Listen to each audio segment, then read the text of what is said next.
তৃণমূলের হারে পশ্চিম বর্ধমানের জেলা সভাপতিকে নিশানা। সোশ্যাল মিডিয়ায় বিস্ফোরক পোস্ট প্রাক্তন যুব সভাপতির। পশ্চিম বর্ধমান জেলা রাজনীতিতে নতুন করে বিতর্কের সূত্রপাত ঘটালেন তৃণমূল কংগ্রেসের প্রাক্তন যুব সংগঠনের সভাপতি কৌশিক মণ্ডল। বুধবার সন্ধ্যায় নিজের সামাজিক মাধ্যম বা সোশ্যাল মিডিয়ায় করা একটি পোস্টে তিনি সরাসরি আক্রমণ শানানোর পাশাপাশি কটাক্ষ করেছেন তৃণমূল কংগ্রেসের পশ্চিম বর্ধমান জেলা সভাপতি তথা এবারের নির্বাচন পাণ্ডবেশ্বর থেকে পরাজিত নরেন্দ্রনাথ চক্রবর্তীর বিরুদ্ধে।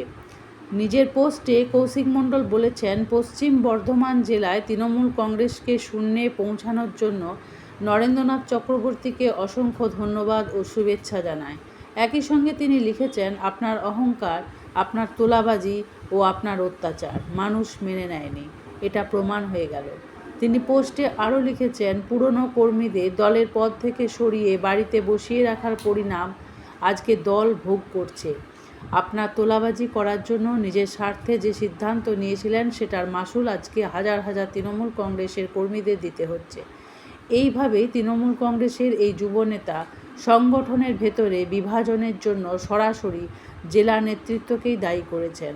তার দাবি, এই ধরনের সিদ্ধান্তের ফলে দলের মধ্যে ক্ষোভ বাড়ছে এবং বহু কর্মী হতাশ হয়েছেন।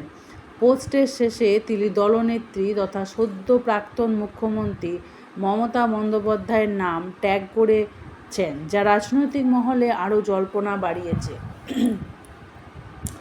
তৃণমূল কংগ্রেসের যুবনেতার এই পোস্ট ঘিরে ইতিমধ্যে জেলা রাজনীতিতে চর্চা শুরু হয়েছে। যদিও নরেন্দ্রনাথ চক্রবর্তী ও তৃণমূলের পক্ষ থেকে এখনও পর্যন্ত কোনো আনুষ্ঠানিক প্রতিক্রিয়া পাওয়া যায়নি, তবে বিরোধীরা বিষয়টি নিয়ে ইতিমধ্যেই সরব হতে শুরু করেছে।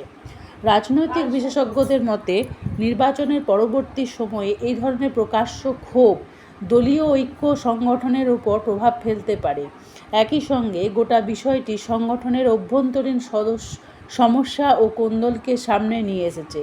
এই পোস্টের পরবর্তী রাজনৈতিক প্রতিক্রিয়া এবং তৃণমূল কংগ্রেসের দলীয় অবস্থান কী হয় সেদিকেই এখন নজর জেলার রাজনৈতিক মহলে। প্রসঙ্গত, এবারের নির্বাচনে পশ্চিম বর্ধমান জেলায় তৃণমূল কংগ্রেস ৯-০ হয়ে গেছে।